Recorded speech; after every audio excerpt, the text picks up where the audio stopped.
J'ai créé le groupe IP Finance en 2014, en commençant par l'acquisition d'Infinipassion.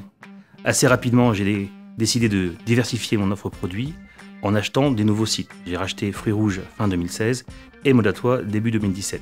L'objectif de tout ça est de mutualiser l'ensemble des coûts, à la fois logistique, informatique et surtout marketing, et bien évidemment après de mutualiser les bases clients. L'objectif, c'est de faire du cross-selling entre les sites Infinipassion, Mode à Toi et Fruits Rouges pour derrière augmenter le chiffre d'affaires. Un client Infinipassion devient un prospect Fruits Rouges qui devient un prospect Mode à Toi et vice-versa. Et du coup, le modèle fait que chaque site vient nourrir les autres.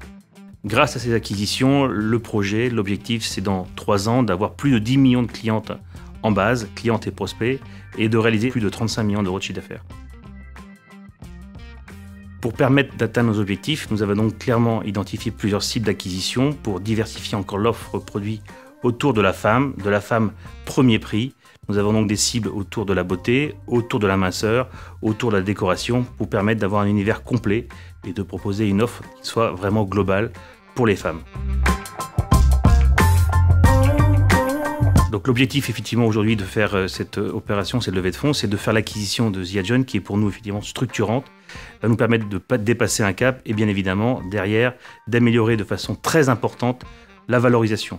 C'est donc l'acquisition du principal acteur dans le domaine du B2B en France qui a réalisé l'année dernière près de 8 millions d'euros de chiffre d'affaires et qui est en croissance de 50%. C'est un nouveau métier. C'est de mettre en relation les marques, les fournisseurs avec l'ensemble des réseaux de distribution digitaux et ceux dans le monde. À la fois pour tout ce qui est vente privée, mais aussi tout ce qui est site e-commerçant ou grande place de marché, type Amazon, type rue du commerce, type Cdiscount, mais ce, pas uniquement pour la France, dans le monde entier.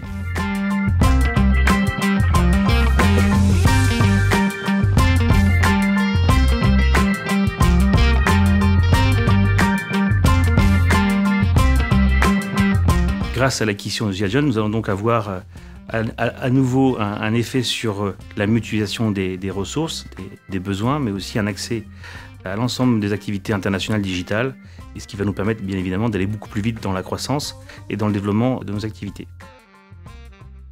Aujourd'hui, 95% des entreprises n'ont pas accès aux réseaux de distribution digitaux par méconnaissance, et donc nous allons les accompagner dans leur développement dans tout le processus et nous allons donc leur vendre du service qui va leur permettre d'augmenter leur chiffre d'affaires et bien évidemment par ricochet, nous aussi d'augmenter notre chiffre d'affaires.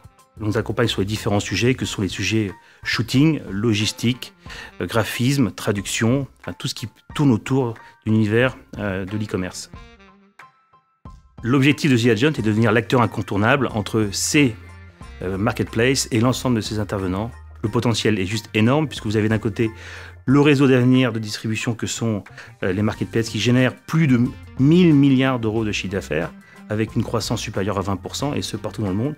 Et derrière, 95% des fournisseurs qui cherchent à avoir l'accès justement à ces réseaux de distribution. Nous sommes l'intermédiaire qui va nous permettre de mieux nous développer. Qui plus est, cette activité B2B va nous permettre aussi d'améliorer le niveau de performance sur l'activité B2C. Donc le B2B vient nourrir le B2C. Finalement, ça devient du B2B2C. Avec ces deux activités, le groupe IP Finance a pour volonté et objectif de dépasser très rapidement les 100 millions d'euros de chiffre d'affaires.